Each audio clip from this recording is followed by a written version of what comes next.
just let it in. So anyway, I'm going to start a share with you guys, and then we can jump right into this presentation. Let's see. All right. So this workshop I've called "Getting on the Path: Financial Independence." So we'll talk about sort of my steps in getting my sort of money journey all together. These are just easy tips and mindsets to make money less stressful. So let's jump into it. All right, so what is financial independence? The definition of financial independence is having enough income to pay your living expenses for the rest of your life without having to be employed or dependent on others. Now, that is probably one of the most exciting things that I've ever discovered when I dove deeper into personal finance. Being able to think about retiring early, or to be able to, I don't know, make decisions or choose to not take projects. That is, for me, the definition of financial independence. And for now, while we're talking today, I like that to be your new goal as well. By the way, if you do have any questions, because I'll go into some concepts soon, but if you have any questions, feel free to drop them in the comments. I will try to pay attention, or feel free to just speak up. I'm easygoing. I'm from Georgia. I'm chill. So feel free to participate, and I will answer those questions so you don't get lost. So one of the first things I like to consider is, what kind of person are you? Because we all bring certain mindsets into our financial lives. Are you a saver? Are you a spender? Are you a planner? Are you impulsive? These things are very important, because if you're, say, a spender, you might be somebody that should consider a budget. If you are somebody that spends money impulsively, you might actually have to think about why you're spending that money and get into the crux of these decisions that you're making, so you can push against them. Or if you're, say, a saver, enhance those reasons that you're doing it to make smarter choices going forward. Your money life is personal. So one thing I always like to caveat, and this goes the same thing when we get into the Q&A, is that everybody's life is different. So a lot of things I'm sharing, some of them are just straight up facts. Some of them are rules of thumbs and guidelines, but I'm not a financial professional. I'm no longer certified and or licensed. So I'm not going to give you advice on what stocks to purchase or anything like that. I'm just going to give you the educational resources to think about your own money journey. And I will answer any of your questions to the best of my ability. But no matter what your background or experience is, everybody needs to have a snapshot of their life. So what is, went too far. So what is the snapshot that I'm talking about? So I don't know if any of you guys are writing notes, but when you start looking at what your financial life looks like today and on to the future, you want to consider four things. You want to think about your income. You want to think about your expenses. And these things can be tracked monthly. And you want to think about your assets and liabilities. So you want to get a full snapshot. You want to know where every checking account, where every 401k account is. You want to understand, how much you owe on your car, how much you owe on your mortgage. All those numbers are incredibly important when you start looking and evaluating how healthy your financial life is. So being aware of all those things is super, super important. And you'll be able to factor those into your budget if that's something that you choose to build. And I do recommend those for most people. Now, considerations, or consider creating a budget. So like I said, I think budgets are probably one of the most important things you should do, with a little bit of time at the dinner table. Think about how you're spending your money effectively, whether or not you're spending a lot of money and it's going out to Hulu or Netflix or HBO or car payments or just things that, could be better spent in other places to make your life better in the future as well as today. A lot of people sort of do back of the envelope math, and they're thinking, oh, I made, I don't know, $2,000 this month, and I think I've spent X, Y, Z. And a lot of people who think like that often ends up at the end of the month running out of cash and worried about whether or not they're going to get that next freelance check or the next check-in from a client at your studio. And that is a big deal. We're trying to, or I am trying to get people to think about life in a much more organized manner, in a way that gives you strength and the ability to know what things are coming in, what things are going out, so you can really make smart decisions about things. Now, there's lots of budgeting tools out there, mint.com, I think a lot of people are familiar with. There's also another site called personalcapital.com for those of you who want to look at sort of your checking and savings accounts and all that stuff, but also want to marry it to your investment accounts. So those are two really great sites. There's also YNAB, You Need a Budget is an app. So there's tons of great budgeting tools out there. So you could take the approach of actually, going through all your expenses and checking that against your income. The other approach, and this is for people that are more like me, that sort of can do a lot of calculations in the back of their head, and responsible about it. I have something I like to call the anti-budget.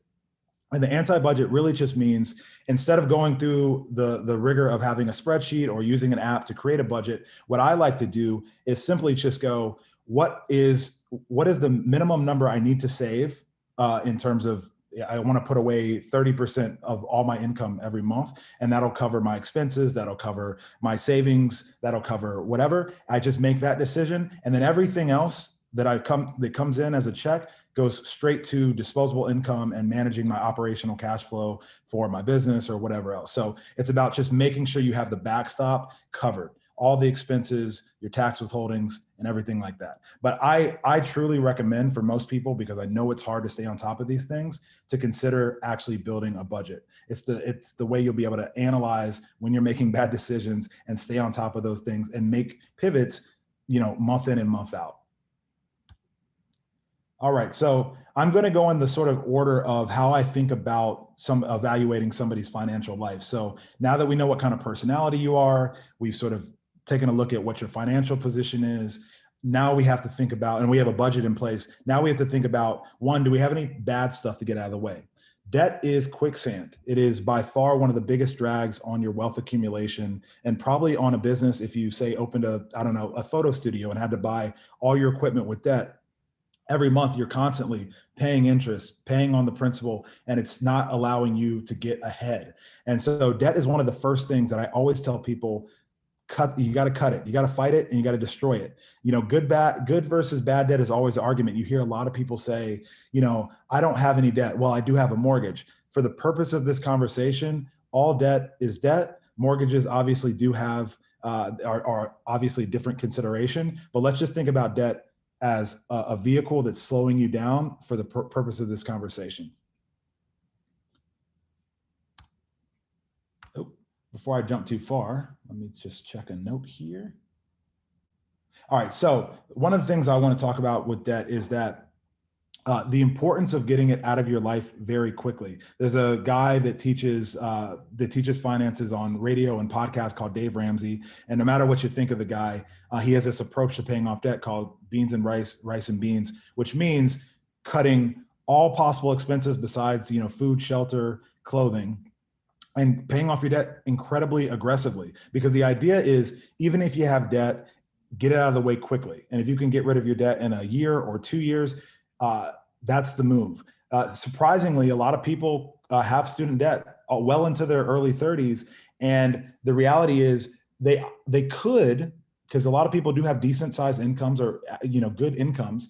A lot of people could pay off their student loans, but they refuse to do it because it's taking away from how they're enjoying their life today. But the reality is, if you really put a lot of focus into paying off your debt and getting that out of the way, you can be quick to having your lifestyle back again in no time without having to spend more money than you ever had to for what you purchased on debt in the first place. There's two ways that we like to consider paying off debt. There's the snowball method and the avalanche method, and they're super simple. If you go the snowball route, what you're doing is paying off the smallest debt to the largest debt. You're paying the minimum payment on all the other debts you're not focused on, but you're starting with that smallest debt. You're building up momentum. You're knocking that out. You're celebrating the win, and then you're moving on to the next biggest one. I think that method is really good for people who need that emotional, that mental victory. And so I recommend it for people like that.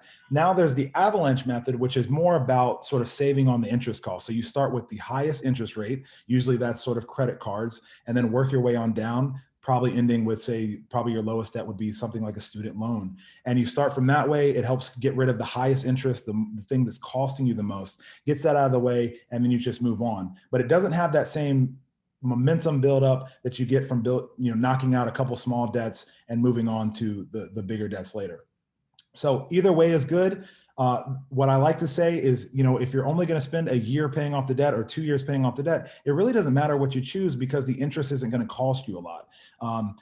As long as, say, that your debts are under, say, 50,000 or something not crazy. I know a lot of doctors have $500,000 worth of debt. That's a different type of consideration. So, if it's only going to take you a little while to get rid of the debt, don't worry about what method. Just pick one that works better for your psyche and the way that you think through your money. All right. Now, taxes. This is a fun part. And just a reminder, I'm not a tax professional, but the reality is that taxes do suck. They suck for everybody. It doesn't matter whether you make a lot of money, whether you make a little bit of money. Taxes suck, but they become noise if you plan for them. So one of the first things I tell any freelancers, anybody that runs a small business is, and regardless of your financial health, when at all that you can, when you're bringing in a paycheck, when you're bringing in the next client bill invoice that's due, make sure you withhold money right away. Put it in a segregated account. One of the things that I like to do is open up a high yield savings account. This can also be just a savings account that's linked to your checking account. But as soon as that check hits your account, move 30%, 20 to 30% out. And how did I come up with 20 to 30%? Well, if you look at the federal tax brackets, just pick the one that you're getting the closest to. You can literally just Google federal tax brackets. It's listed almost everywhere. But say you're hitting the 24% tax bracket, go with the number 20%. And withhold 20% from every check that comes in. And this is your fees, not necessarily all the contractors you have to pay out, but the fees that will be straight profit for you, straight profit.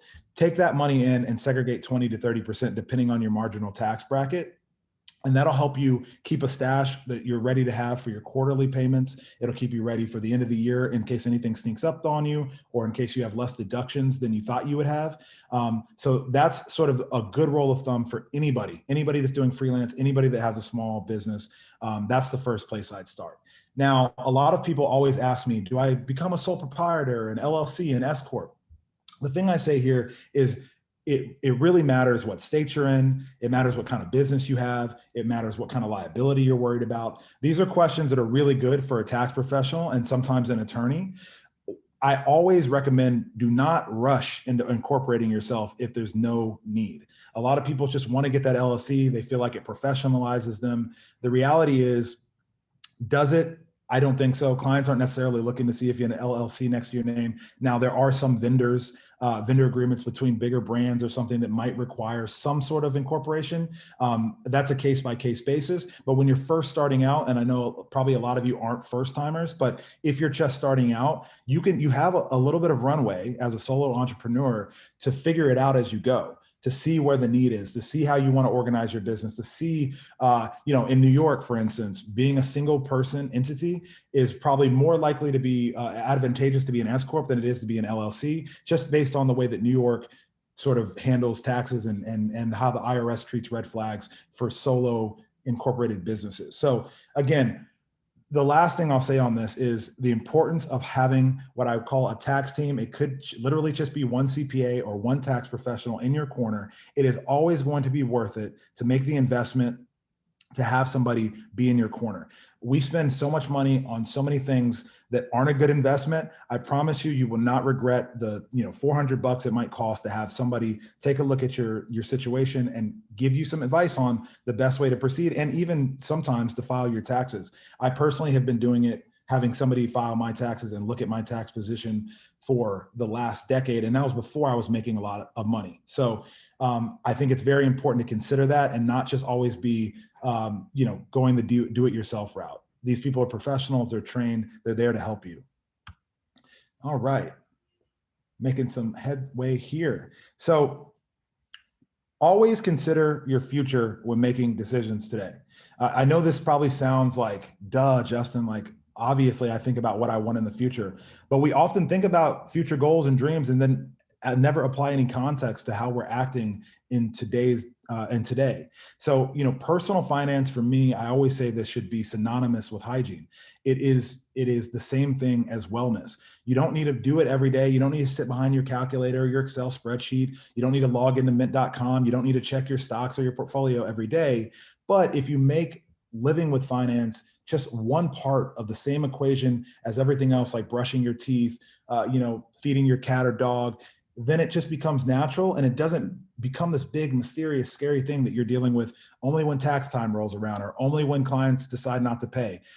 being in a stronger financial position and being aware of those things on a day-to-day basis is going to be the key to unlocking strength for you in the future as a business person and as an individual. So where do we start? If you've gotten all this debt out of the way, where do we start in terms of our financial independence journey? We start with the emergency fund and we end with the nest egg, but we're going to start with the emergency fund. Now, the emergency fund, probably prior to COVID-19, everybody would say 3 to 6 months. You want to have 3 to 6 months of either your income, your average income per month, or 3 to 6 months of your expense spending per month. I like to say 6 months to 12 months, especially since I'm talking to an audience of small business owners and freelancers. You want to have the most cushion. Up to a year is enough. But prior to COVID, we didn't ever think we'd be out of work for a year, or I thought it'd be harder to, get in the next client in the door for a whole year. And so it just underscores how important it is to have a pile of cash there waiting for you just in case an emergency pops up. 6 months would be my minimum for all of you that I'm talking to today. If you want to be aggressive about the amount that you should be saving, then it should be 6 months based on your income, because your income should always be higher than your expenses. But if you're really just trying to make some headway and build that first emergency fund, then base it off of your expenses, because at a bare minimum, you want to have enough money that if you can't bring in another paycheck for the next 3 to 6 months, you can still pay for the rent, your food, your water, all that kind of stuff. So always have an emergency fund. I recommend setting up that emergency fund by putting it into a high yield savings account. Right now, high yield doesn't mean a lot. I think high yield savings accounts pay 0.5% or something like that, which is not impressive, but it's still better than parking it in your regular banking, checking, or savings account.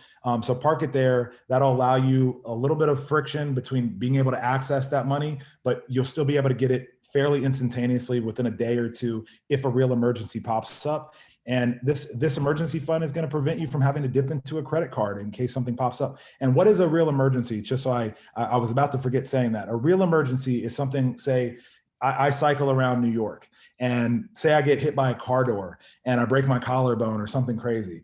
And I can't go to work for, 3 to 6 months or whatever the number is. I'm out of work for a month.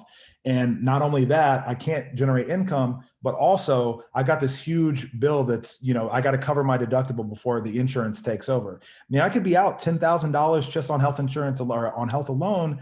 I could also be out another $10,000, say, on my monthly income.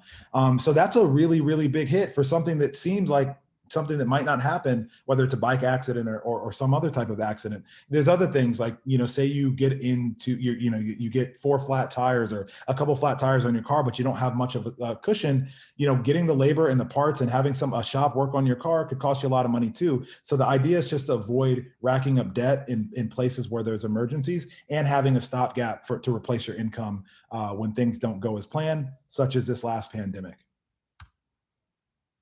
And also, I know none of this is super complicated, but again, if you have questions, feel free to stop me. It's not a super long presentation, and we're going to open up to Q&A in a second. So after the emergency fund, how do we think about retirement investing, retirement savings? And I'm gonna hit this very high level. I'm gonna show you a quick example, and then we're gonna wrap this up and open it up for questions so we can get a little bit more specific if you want. I always think start from the end and work your way back. A common rule of thumb is to say 15% of your income towards retirement savings. Your individual situation may vary, like I said at the beginning, at the top of this.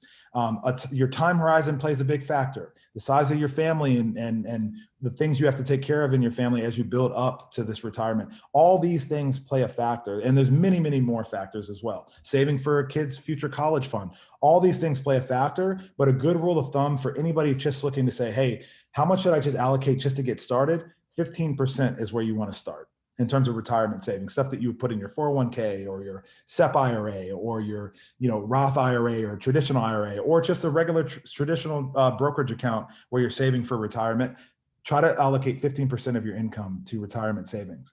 Next, a good target in terms of thinking from the end and working your way backwards is, we say a good target is you want to be able to replace 70 to 90% of your pre-retirement annual income, and that you're going to combine that through savings and Social Security. So here's where we get into something that's probably a little less complicated or a little less known. When you build up this giant nest egg, and you go to retire at, maybe some of you guys want to retire at 45, or maybe it's just 65 and you want to work to the regular retirement age. What you have to do is consider how big that nest egg is. And this rule of thumb is called a safe withdrawal rate. So the safe withdrawal rate just says, I take the total size of my nest egg that's invested in stock markets or in stocks and bonds or wherever it's invested, and I can safely withdraw X percentage per year, and that is my annual income. And that safe withdrawal rate, there's been white papers and statistical studies and all that stuff. That number tells us that we can safely withdraw money for up to 30 years. And honestly, if you drop it down by a couple tenths of a percentage, even a little bit longer, with no worry about eroding the principal of our retirement nest egg. The safe withdrawal rate is pegged at 4%. And that gives you 30 years of not touching your principal, just being able to pull out income. So I'm going to open up my phone and give you a quick mathematical thing. So let's say you saved $4 million. I know that sounds crazy. I'm going to help you with that in a second. If you save $4 million by the time you retire at 65, you can safely withdraw 0.04, $160,000 in retirement per year without ever worrying about withdrawing any of the principal. And obviously half that would be 80,000. So 2 million would get you $80,000 worth of retirement income. So that's how we sort of think about working our way backwards. How much do you need in retirement? How much income do you think you're going to need? We can talk a little bit later about what that looks like in terms of guessing, how to factor in health insurance, how to factor in, the fact that you might want to travel throughout your retirement, how to factor in all those sort of fixed and variable costs to come up with a number. And then that's going to inform how you actually figure out how much you got to save to. And that'll change that 15% number because you have a time horizon that's set and you got to figure out, okay, how much do I need to save from now until then to get to that point? So I'm going to do a little example in terms of, because I know the number 4 million probably scares some people. I'm going to stop sharing my screen and switch to a different screen. And I see we have a chat. So Connie says, my lawyer friend says the LLC is more legal protection, less for tax purposes, and that's why I filed LLC, but I'm not super clear on either. So it's interesting, and maybe it depends on state, maybe it depends on something else, but I've actually my attorney basically said LLC or S corp, they both have afford you the same legal protections because they're saying they're both incorporated, but the tax treatment is a bit different, and that is also different based on jurisdiction. So again, if it's I like to trust my tax friends too. I would say take the final word from whoever you're paying because that's the person that's going to be liable for that advice as well. But that's a very good note. All right, so let's share. Cool. We're going to go to a compound interest calculator. So for those of you who are thinking, oh my gosh, like $4 million, how the hell am I ever going to get to that number? And hopefully you guys can see this. Let me blow it up. Okay, how the hell am I ever going to get to that? Let's just take a really, really, really small example and say, this year, 2021, you've decided I'm going to max out my IRA. If I'm not mistaken, the max you can contribute is something like $6,000 or $6,500. It might be $6,000. Let's just take a guess. So I'm going to enter. This is a compound interest calculator. So it basically shows you if you put in a certain amount of money at a starting period, and then you contribute a little bit more money going forward, what happens to that money at the end of a time horizon. So let's say we're all 30 years old and we want to be able to retire with this $6,000 by 60. So we have a 30-year time horizon. I'm going to change this rate of return to something we expect in the stock market on average over the course of 100 years and go with 6% as a rate of return. And then we're going to make additional contributions. Let's just say what you would do is you're going to max out your IRA every single year until you retire. So we'll do another $6,000 and we're going to add that per year.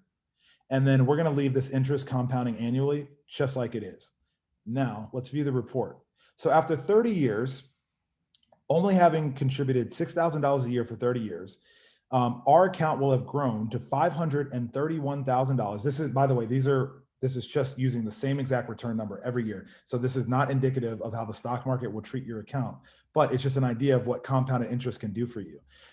So you have contributed $6,000 for 30 years at a 6% interest rate, and so you have only have saved in the cold hard cash $186,000. Now I'm sure some of you on this call might make that much money a year. Some of you might make half that much. But the idea is you don't actually have to save all that in just pure cash savings, because at the end of the day, when you use your money and put it in places that'll work for you, you'll get to the end of the road with a much larger amount. Let's just for a second pretend that you are saving much more. Say you have your 401k, so you're saving 18,000, or I don't even know what the numbers, but pretend it's 18,000, and you're also maxing out your IRA. So I can't even do math in my head sometimes when I'm talking. So let's call it 24,000. And let's say you do the same thing every single year. Boom. Same exact principle. We hit the report, and you have now only saved $744,000 over 30 years. I'm saying only. I know that's not only a little bit amount of money, but $744,000 is what you saved in cold hard cash from your cold hard work. And at the end of that period, you're going to have 2.2 or $2.1 million of savings just because of the power of compounding. So don't get discouraged, or don't think, oh, I can only save a certain amount of money, I'm going to be ruined by the time I get to retirement. I'll never get to that point. That is absolutely not true. All of us are capable of using our income and our savings to make this work for us. Now, this is just compound interest. It's a very simple, basic, straightforward calculation. When you go to start thinking, okay, what do I really need to save? How do I really need to be thinking about retirement? What you're going to go do is look up a retirement calculator. Again, you can just Google these things. They're not all created equal, but it's not about being completely accurate. It's just about getting the mindset and understanding where to start. So I have the retirement calculator open from NerdWallet. I'm going to just put in money based on what we just talked about on the compound interest calculator. And I'll walk you through this. So this is going to calculate how we should be thinking about retirement in the future. So I am, unfortunately, 35 years old. I'm going to just leave my income at 60,000 just for fun. I'm going to say, let's just say we're all just starting together. We're just now starting our first savings account. So let's just say I save $6,000 towards my IRA this year. And then every month, and let's make it 15% of our income, right? Because that's what we talked about. So which is increase this button. This is all super easy. Now you can drop this down and gives you a couple more options. So say you have monthly, say you want to make some ideas about how you're going to spend in retirement. Remember I said what you want to do is target 70 to 90% of your income in retirement. So you can increase this number just by clicking this, and you can take it up or down. Let's just say we want to hit the minimum amount we need for retirement, or the minimum amount of that range. Do I have any expected other income? This is where you would plug in something like, let's see, I think they're going to say Social Security. Yeah. So this is where you'd plug in your Social Security. None of us probably have pensions that we're expecting or anything like that. But if you have, alimony that you expect in retirement or anything like that, which hopefully you don't, but if you have Social Security or any of the other expectations of income, royalties from teaching Skillshare or anything like that, then you can factor it in here. I typically don't factor in my own expectations for Social Security because I want to make the most conservative estimate of how my future will look. So I'm prepared for the worst case scenario, but there's no shame in calculating Social Security here, because some of us will need some of that stopgap to help us get to our end goals. So you'd add that here, decide when you want to retire. They're putting in sort of a average, retirement age. Some of us want to retire early, and I respect that. So if you want to throw in here 55 or 45, just to get an idea of like, okay, maybe I could soft retire, keep working, do my creative direction or do whatever it is I do, but not maybe go full pedal to the metal, throw in a number and just see how that stuff works for you. And then life expectancy is getting longer and longer, but I just leave this unchanged as well. And they also use the rate that I use, which is 6%, which is great. When you do this site yourself, you will click get started and it'll take you through some prompts, and they'll probably have you sign up your email, but you don't need to do that to get a quick analysis of where you're at. And also if you scroll down the page, they'll give you an idea for assumptions they're making, how they're thinking through these estimates, et cetera. So on your own time, I always encourage, read how the calculator is put together, read their assumptions, understand what's going into this. But and it'll also explain why the number doesn't match the simple interest calculation that we just did, the compound interest calculator, because they're using something what we call Monte Carlo simulator, which pretty much guesses what the market return will be on your portfolio every year and doesn't make it a fixed 6% the whole time. So anyway, what you will have in retirement, if you just invest this way or just save this way, you'll land at $1.7 million. That's our expectations based on your projected savings, et cetera. And then the next bar is like, this is where you need to hit if you want to hit your monthly retirement spending number. So it'll show you that short gap. It'll show you that you need attention, you're on your way, you're on track, all that stuff. And if you want to dive in deeper, you can hit let's get started and check that out for free. But this is a really, really excellent tool to get started in thinking about your retirement savings. So let's quickly jump back. So we have some time for questions. Let's quickly jump back into the presentation and we will jump to the Q&A in 2 seconds. All right, so everybody can see, oh, hold on, let me see. Exit this. It's always the hardest stuff to go back and forth between browsers. Okay, if you can't see this, let me know. But so we're done with retirement. So for those of you looking, and I'll say this really quickly, for those of you looking to get started with your investment future, there's really two easy approaches. You can do it yourself, or you can do it with a what we call a robo-advisor, which is more autopilot stuff. What I recommend, so a robo-advisor, just as a definition, it's a digital platform that provides automated, algorithm-driven financial planning services with little to no human supervision. A typical robo-advisor collects information about you as a client and then applies and your financial situation and your future goals through an online survey, and then applies sort of a methodology to invest those assets in your portfolio so that you don't have to do anything. It just does the work for you. I recommend Betterment and Wealthfront in terms of robo-advisors if you don't want to do this work yourself. I think you should always still pay attention. You should always still try to learn as much as you can about investing. But if you want to set it and forget it while you're working and focus on your business, these are great options. And then for those of you who want to have a little bit more hands-on approach, I recommend a site called core4.com. It's listed here. Read through the site. It just gives you a way to implement a 4 ETF or 4 mutual fund portfolio, which means just 4 types of assets or whatever. But it allows you to invest with 4 different things in your portfolio. It allows you to get that diversity, do it yourself, understand what you're doing, read about your approach, understand your risk tolerance, and just do it yourself. And you can open up any brokerage account anywhere. It could be at Vanguard, at Fidelity, TD Ameritrade, Schwab, any of those places. And then you could just buy the securities in your own account and manage your own investment future. So a lot of people will do a combination of both. I do Betterment, and I also manage my own money as well. There's no shame in getting help at all. So pick whatever works for your mentality and where you're at today, and then you can always iterate as you go forward into the future. All right. Now, self-alignment is the number one thing you can do to achieve a path towards success with work and money. Self-alignment is making sure that you understand what it is that you need and want out of life. It's understanding, are my goals aligned with my happiness? It's understanding all that sort of self-work, not to get too goopy about this, but understanding all those things that are core to your well-being and your happiness allow you to make smarter decisions about not only work, but also money. If you're not aligned, you're going to try to fill holes. Like for instance, going shopping instead of going out for a hike where you could be, I'm not saying shopping is bad, but you're more likely to make bad purchases or bad decisions with your money when you're trying to fill up a hole that is open and gaping because you're not self-aligned. Your wellness isn't fully taken care of. A practical application is super easy. All the things that I've talked about today, I didn't even have to use that many words on this deck, and all the things I said are pretty straightforward because I think finance should be and is super easy. Practical application is the easy part. It doesn't require years of expertise. It just requires the right mindset. And when you're not afraid to look and pay attention to these things, then you can actually focus. And that is the key to unlocking all the financial success that's ahead of you. So,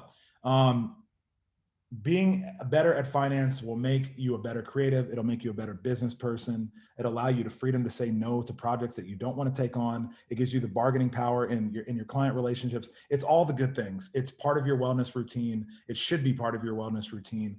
And so there's really no excuse. Anybody that tells you otherwise, that you can't be a creative and also care about your money is lying to you and is selling you a bill of bad terms and bad concepts and doesn't know what they're talking about. So ignore it. It's just noise.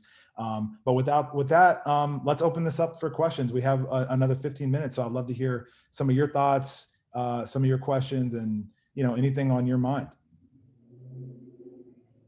And also, please come on video, join me. Don't leave me alone.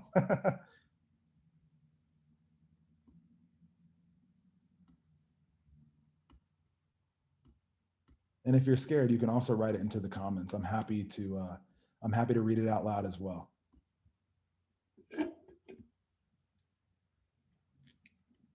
All right, we have a question from, man, I'm going to butcher your name. I wish you would come on and talk to me. Morarius? I don't want to mess it up, but if you want to talk, you can ask the question. Hi, my name is Meraris, and I just wanted to know if you had any tips for freelancers who are paying taxes for the first time. Absolutely. And when you say paying taxes for the first time, are you referring to like you just started your business, this is your first year sort of earning money and you trying to figure out the best ways to put in the systems to protect yourself? No, it's my first year being a freelancer, so I have to like pay quarterly taxes and stuff, and I'm not really well versed on it. So I was wondering if you have to do that for yourself and how you do it, if so. Please. Okay, cool. Yeah, definitely. Thank you for the question. So again, it goes back to the withholding. So as you're making money, you're going to have some sort of expectation about how much money you're going to make this year. Maybe you're pegging it against, what your work was like in your past career or your past job. And maybe you've, reduced it a little bit based on expectations of having to build a clientele and all this kind of stuff. But what you want to do is just Google, what's my federal income tax bracket, base it on your last job or base it on the amount of money you expect to make this year. Find that marginal tax bracket. They're sort of spread out. So it's like you make 50 to 80, you fall in this bracket. If you make 80 to 120, you fall in this bracket. Find what bracket that you're squarely in or you think you're going to be in, and use that number as your tax withholding. Excuse me, I shouldn't be drinking sparkling water giving a presentation, but use that number to figure out your withholding. The reality is you're going to over withhold a little bit, and that's a good thing. That's totally fine. Because if you aim for that marginal tax bracket that you're in, the reality is as a freelancer, as a small business, you're going to have deductions, you're going to have all these things that help bring down your adjusted gross income. And so hopefully that'll end up resulting in extra savings that you can put in your retirement savings or your SEP or whatever. But use that number, withhold the money, put it into a separate account, and just keep it there. When you can use something like a TurboTax Self-Employed or some other system, whatever you prefer in terms of how you're tracking your accounting or bookkeeping. Some people use Bench or have a firm doing that or whatever. And if you use an actual tax professional and you're submitting like, here's what I've made this quarter, here's what I've spent this quarter, they can also provide you estimates, but so does TurboTax Self-Employed or Intuit Self-Employed. They'll help you track that, but I would say it's twofold. It's making the withholding for yourself so you always have the cash there, and then actually tracking your income and expenses so you can actually see where you're netting out, and then you're going to pay a portion of that in taxes. Your tax professional, whoever your CPA is, and I think you can Google this online because I don't know the exact percentage that they expect you to pay, but I just basically break up the payment. So I save 30%, and then I have my tax professional say, okay, you need to do this year based on my last year's income. So I just pay a projected earning. Let me state this cleaner.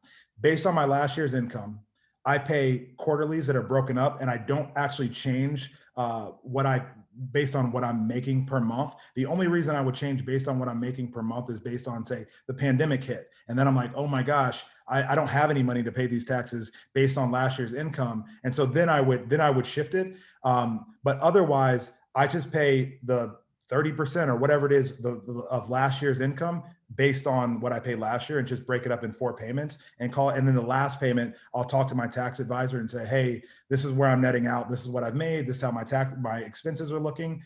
Can you give me some advice on what my last payment should be? And then we'll reconcile it when we get to the April 15th or May, whatever, for businesses filing later on in the year. I know that's not a clean cut answer because it's not always that simple, but the goal for you should be to make sure you're making the withholdings, make sure you you make any payment, honestly, is fine. You just got to be making a payment that's in concert with what you're making. So if you make $100,000 and that puts you in the 20% tax bracket or whatever, making sure, okay, I make 20% on 100, that's 20K, making sure I make 4 payments of $5,000, that's plenty in order to get you to taxes. So just having sort of a very rough math. And then if you want to engage a tax professional, that's always going to be helpful. So I hope that helps, even though it's not the most exact or most accurate answer. Thank you so much. Yeah, no problem. Thank you for the question. Christina, tips for going about finding an accountant or what not to do. AKA, does it matter at all finding a CPA from you? Finding a CPA from you, do you? I don't understand this part of the question, but versus, oh, like where you work versus where you live. Okay. Does it matter if they work with freelancers regularly or work with other creatives? It doesn't matter if they work with other creatives. I do think it does help, obviously, in terms of the communication and the lingo and the educational resources, how they'll be able to speak to you. It definitely does matter if they work with a lot of freelancers. I don't know if you live in New York, but if you live in New York, the chances of you finding somebody that works with a lot of creatives and a lot of freelancers is going to be very high. You can pretty much throw a rock and hit a CPA that works with freelancers. So that's not a big deal. I do recommend working with a CPA that's in your tax jurisdiction. So if you live in New York, working with somebody that lives in New York, even more helpful sometimes is if you live in New York City, because New York City is a pain. Having a tax professional that's very, very tied in with New York City tax law as well as the rest of the stuff is super helpful. I know a lot of people sometimes have like a tax professional that's like their parents. And so they want to work with somebody that's been working with the family for a while, but they're in like Florida or Texas or wherever.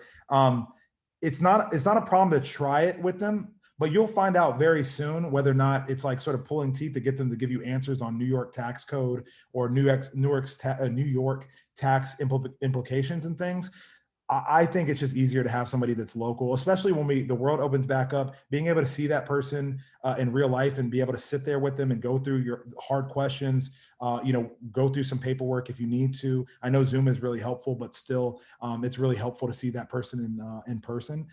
So I do recommend somebody local to your jurisdiction. And it definitely helps if they're familiar with freelance and creative workers.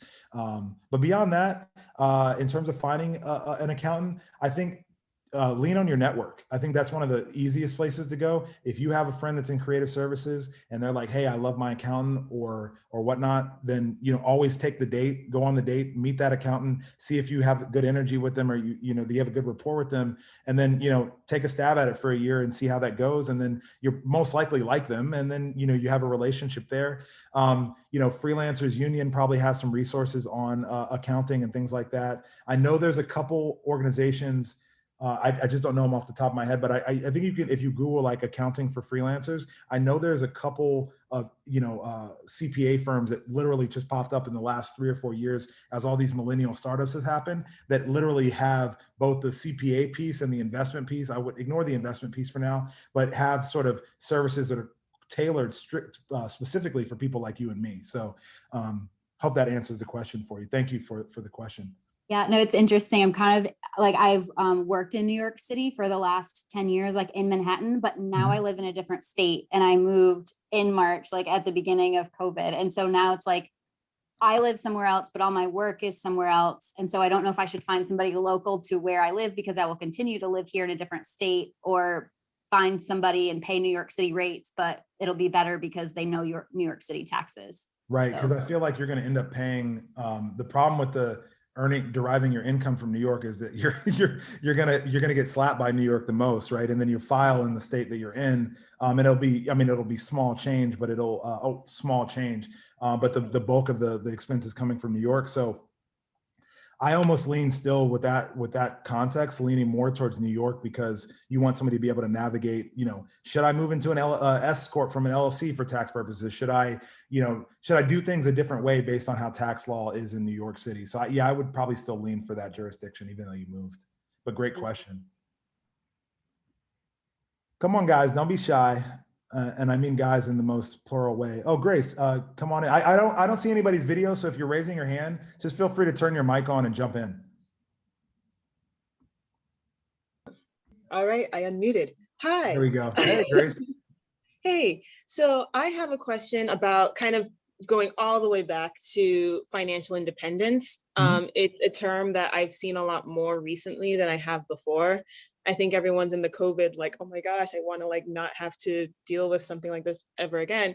But when we talk about not having to necessarily work in order to get your daily needs, Mhm. is that what retirement is? Like, are we saying retiring early, or like getting to a place where retirement is nice, or is there another space where financial independence exists outside of retirement? That is a really excellent question. So usually the term financial independence comes coupled with this word FIRE, like financial independence, retire early, like you mentioned. And I always drop the retirement early because I think a lot of people are fairly enterprising, and even if they slow down from working, they still want to work. Retirement itself is how I would define it is putting it through your own lens, because it's different for different people. Some people have this view of retirement that they're done, they press pause on career or hit stop on career, and from now on, all they want to do is leisure, they want to chill, and that retirement income needs to service everything that they need to survive for the next until they die, essentially, right? For others, retirement is this idea of sort of soft retirement or retiring early, where I might need some of this income to support me a little bit, partially, but I'm still going to go out there and I'm going to have a part-time job, or I'm going to still do my, my creative passions and try to generate money from that. And so it really does depend on how you perceive it. The definition of retirement almost doesn't matter. It's the definition of what your goal is. A true retirement, though, is a retirement where you can hit stop and your retirement savings will take the place of your income. That's like the true financial definition of a retirement. But the way that you want to live your retirement, the way you want to have your retirement, is strictly up to you. I do say one caveat on that is no matter no matter how you define your retirement and when you decide to take that retirement, you should be planning at some point to have a stop button built into your planning, regardless if you stop. So, because there's going to come a time, it doesn't matter whether or not you're, use mental capital to do your work or you do physical labor to do your work. There is going to come a time in your health life, in your emotional life, that you just might not be able to work at all again, and it might not be your choice. And so, from a traditional definition standpoint, you want to at least try to bookmark at least retirement age for that time where you can actually finally say, I can hit the brakes, I can hit stop, and now I have enough money to last me until the day I die, to generate income for me in case I never work again. Does that make sense?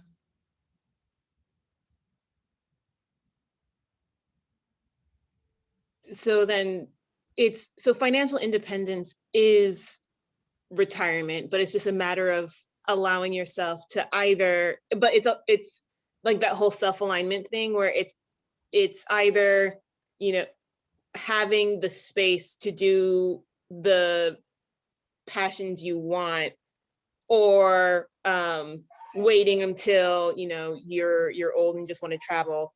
But either way, just making sure that when you hit stop, you're not just relying on Social Security or whatever. Yeah, it means you're good to go. So sorry, I for some reason I focused so much on the retirement piece and forgot to mention the financial independence piece. Yeah, the financial independence piece is literally having a self-sustaining nest egg, period, that will cover your expenses.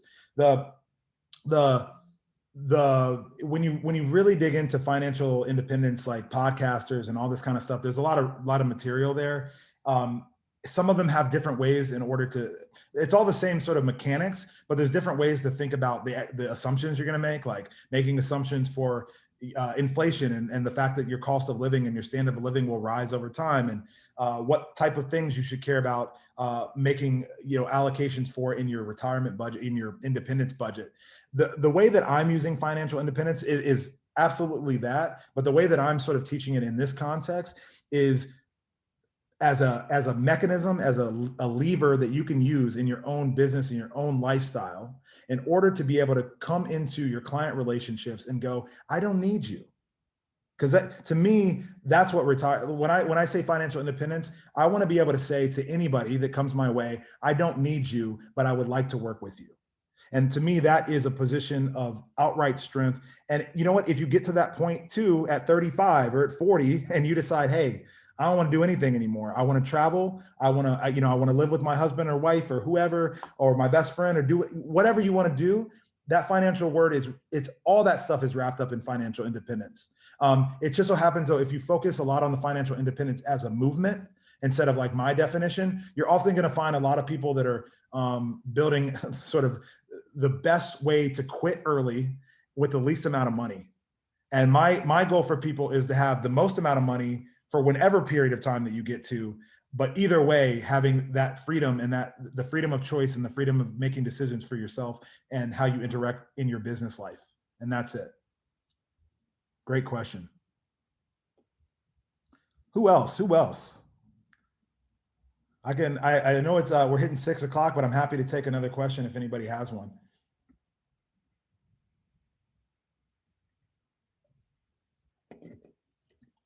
Don't be shy. In the meantime, while I wait for maybe one more question, I will say, and Grace knows this because I recognized your name when the video was off. I actually provide free. I actually provide free advice in wealth, work, and well-being through a text hotline, essentially.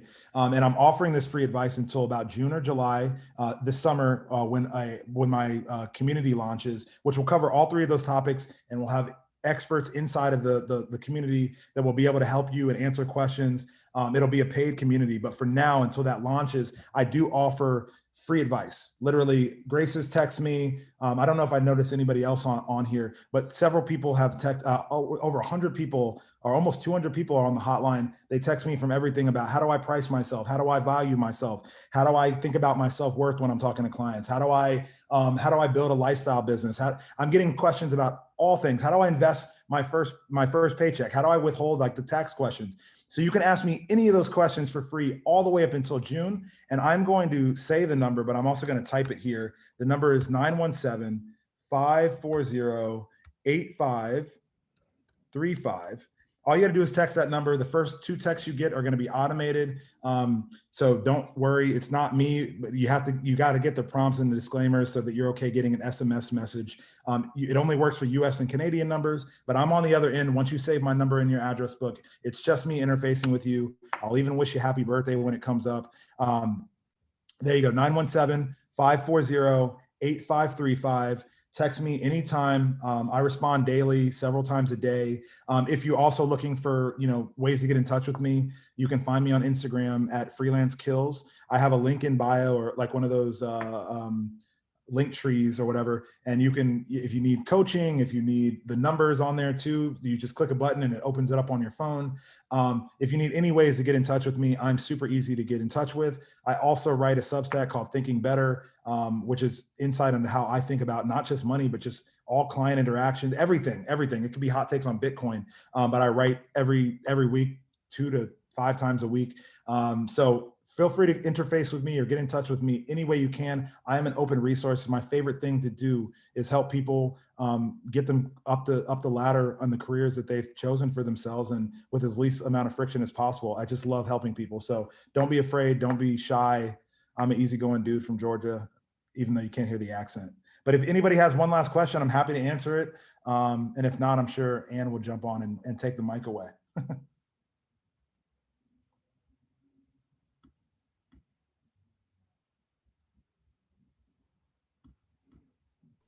All right. Well, it was really, really nice and awesome to meet all of you today. Those of you who asked questions, thank you so much. And those of you that hopefully slide into my text message, my DMs, I welcome you with open arms. And if you need to find me, Instagram at freelance kills. My photography works at by bridges. But there's a link to all my stuff on freelance kills. So I'm not hard to find. I have a whole year of podcasts last year. If you're looking for some insight, from my podcast last year, I haven't restarted it yet. But yeah, you can find me anyway. It was nice to talk to you guys, and I hope this was a helpful session. Yeah, thank you so much, Justin. And thank you so much, everyone, for spending the evening with us. In the follow-up email, we'll include all of these resources and also the direct phone number and all of the ways you can contact Justin as well. So thanks, everyone. Have a good night. Be well. Have a good night, everybody. All right. Bye.